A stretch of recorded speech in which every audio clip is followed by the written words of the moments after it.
Good Mudikar morning, sir, Good morning. and happy Deepavali. Happy Deepavali to you and all India.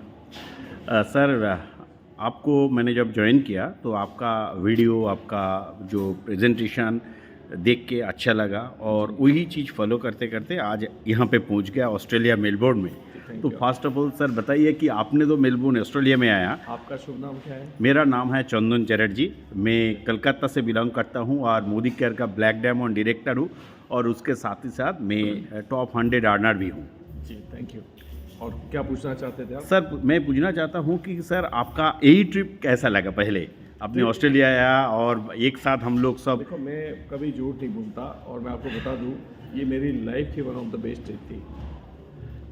शब्द नहीं है, शब्द कम पड़ रहे हैं, है ना।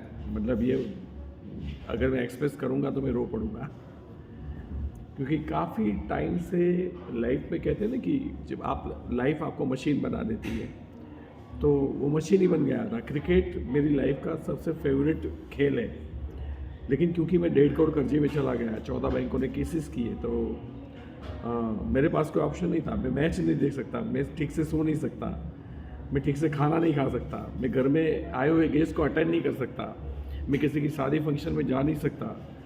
तो क्रिकेट तो बहुत दूर की बात है, मुझे छोड़ना ही पड़ेगा।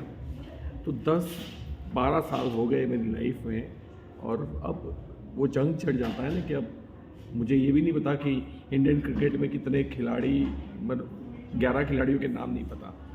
एक टाइम था, एक ज़माना था जब मुझे, अगर आप मुझे पूछो कि ऑस्ट्रेलिया के 11 खिलाड़ी के नाम बताओ, वेस्ट इंडीज़ के बताओ, श्रीलंका के बताओ, न्यूजीलैंड के बताओ, साउथ अफ्रीका के, मुझे फेस के साथ पता था। आज हम एक ही होटल में ठहरे हैं, विराट कोहली और पूरी टीम हमारी होटल में ठहरी।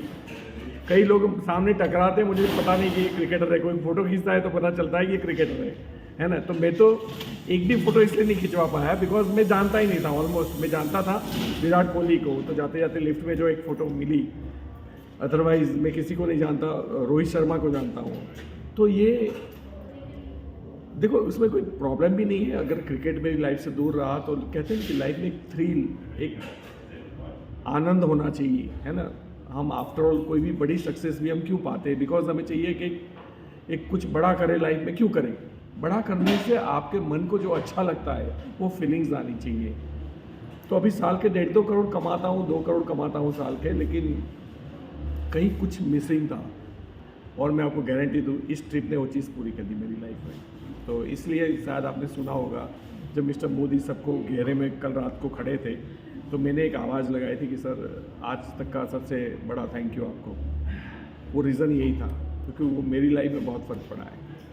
तो इस ट्रिप के बारे में देखो, मैं बहुत बातें कर सकता हूँ लग्जरी की, लग्जरी नहीं, जो मुझे हार्ट को टच किया है मैं वो बात कर रहा हूँ, है ना। तो मुझे वापस जगाया है, मेरी लाइफ को वापस जिंदा किया इस ट्रिप ने, जो लंदन, मॉस्को, टर्की ने नहीं किया था, वो चीज़ ऑस्ट्रेलिया ने की है। तो थैंक यू। और पूछिए सर अभी तो हम सब लोग जो नहीं, जो ग्लोबल प्लान है उसको लेके काम कर रहे हैं, तो इस प्लान को लेके कैसे आप जैसा इनकम में आ सकते हैं कि साल भर में करोड़ का इनकम, तो उसका क्या स्ट्रेटजी हम अपनाएं जैसे इनकम को हम ज़्यादा कर सकें? देखो, स्ट्रेटेजी मैं ऑलवेज लाइफ में एक ही बात करता था कि there is a no substitute of hard work. आप कितने भी कागज घिस लो, कितने भी प्लानिंग बना लो, कितना भी सोचो सक्सेस के बारे में, वैसे सक्सेस नहीं मिलती। आपको पाई चढ़ा के फील्ड में निकलना पड़ता है, और जो निकलता है वो जीतता है। और बड़ा अच्छा लगा जब हम, आपको याद है कि हमारे साथ डिनर पे सुनील गावस्कर थे, माइकल क्लार्क थे जो ऑस्ट्रेलिया के एक सबसे सफल कप्तानों में नाम आता है। माइकल क्लार्क ने जब उसको 4 क्वेश्चन घुमा फिरा के पूछे गए कि सफलता कैसे मिलती है, या पूछा गया कि आप बुरी परिस्थितियों को कैसे लड़ते हो, आपको पता है उस चारों में माइकल क्लार्क ने एक ही जवाब दिया, hard work, hard work, hard work, hard work. कई लोगों को लगा होगा उसको उसके अलावा जवाब नहीं आता, लेकिन कई लोगों को ये नहीं पता है कि उसके अलावा कोई जवाब भी नहीं है। बात सही है सर। तो मैं ये कहना चाहता हूँ कि अगर आप मुझे पूछोगे तो सिर्फ हार्ड वर्क ऑप्शन है, पॉजिटिव माइंडसेट ऑप्शन है। कई लोग काम करते हैं, फिर वो घोड़े की जगह गधे की तरह काम हो जाता है, बिकॉज उनका माइंडसेट नहीं होता, उनके अंदर बिलीव नहीं होता। और जब बिलीव नहीं होता तो प्रॉब्लम यही आती है कि आपके रिजल्ट में, जब आपकी एफिशिएंसी आधी हो जाती है, जब आपके अंदर बिलीव नहीं होता।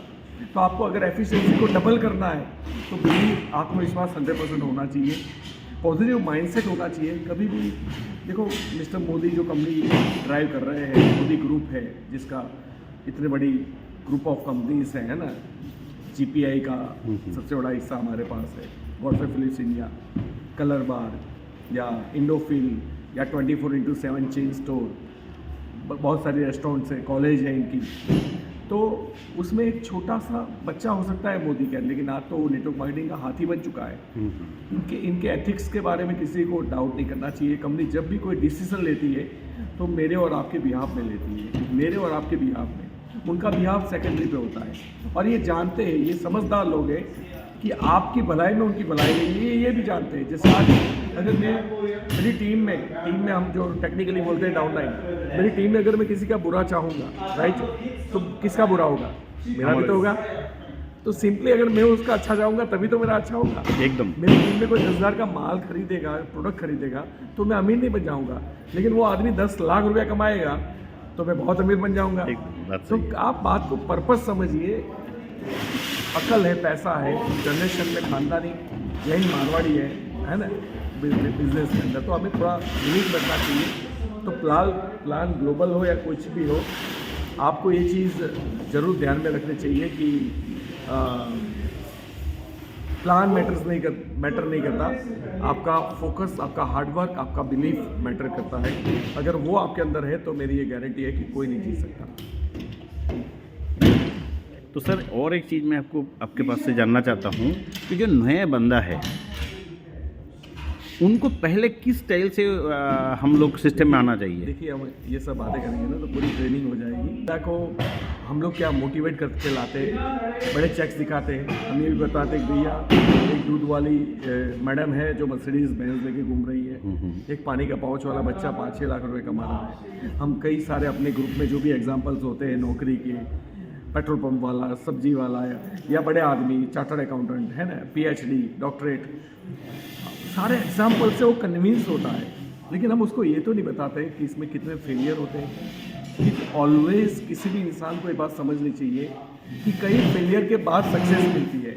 और हम लोगों की प्रॉब्लम क्या है, हम सक्सेस चाहते हैं लेकिन फेल होना नहीं चाहते। और प्रॉब्लम वहीं आती है जब लोग फेल होना नहीं चाहते। वो 10, 20, 50 लोगों को ना सुनते हैं, या उनको लगता है टीम खरीदती नहीं है, टीम मीटिंग में नहीं आती, टीम फ़ोन नहीं उठा रहे, तो उनको लगता है कि this is not my cup of T, और इस बिज़नेस को छोड़ देते हैं। सीखो ना भैया, सीखो ना।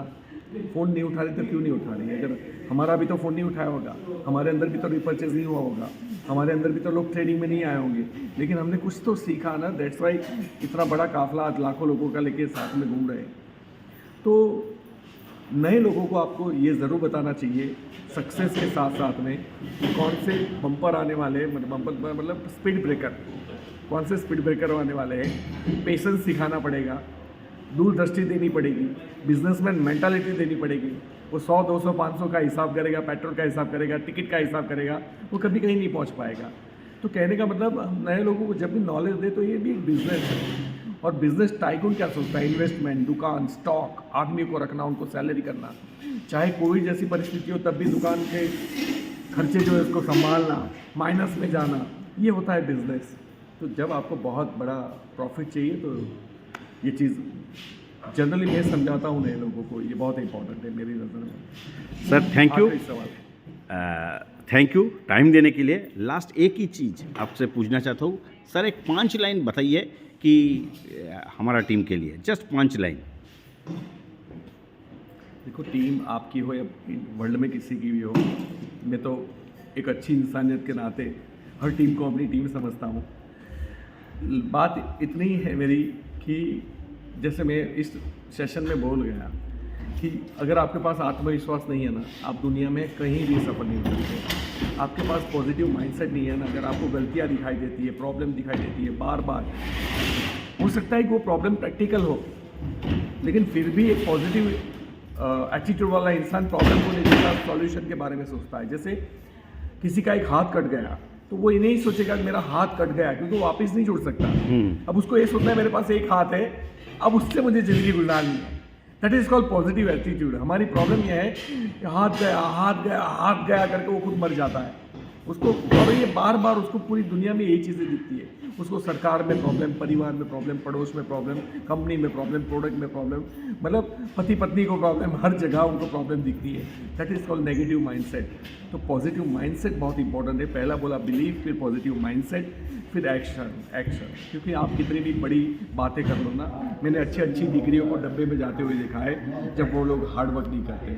मैं ऑलवेज, जैसे आप मेरी टीम हो तो मैं यही बोलूँगा, जो मैं अपनी टीम को बोलता हूँ कि अगर आपके शाम होते होते आपके कॉलर मैले नहीं हो जाते हैं तो आप मेहनत नहीं करेंगे। अरे वाह। तो कहने का मतलब यह है कि मेहनत फल ज़रूर देती है। और आज हम जहाँ कहीं भी हैं अपनी लाइफ में, माँ बाप, भगवान, डेफिनेटली ये तो आपके साथ भी है, मेरे साथ भी है। लेकिन आपके साथ सक्सेस अगर नहीं है मेरे जितनी, तो उसका रीज़न एक ही है, हम मेरे और आपके बीच में जो मैंने आपको बातें बताई, बिलीफ, पॉजिटिव माइंडसेट और एक्शन, ये बहुत इंपॉर्टेंट है। और फोकस बहुत इंपॉर्टेंट है। कभी इधर, है ना, घुंघरू की तरह बजता ही रहा हूँ मैं, कभी उस पैर में, कभी उस पैर में। ऐसा नहीं होना चाहिए, हमें एक फोकस के साथ काम करना चाहिए। तो थैंक यू, मुझे अच्छा लगा। और मैं सारे आपको और आपकी टीम को विश देता हूँ कि भैया आप अपनी उन्नति करें और आपकी सफलता आपके हाथ में है और किसी के भी हाथ में नहीं है। Upline, downline, mister Modi, company, product, ये तो आप कहीं भी चले जाओ, आपका सफलता आपकी जिम्मेदारी है। और अगर आपने इसको समझ लिया तो डेफिनेटली आप सक्सेस बन जाओगे। Thank you so much. Thank you Sardar ji, thank you.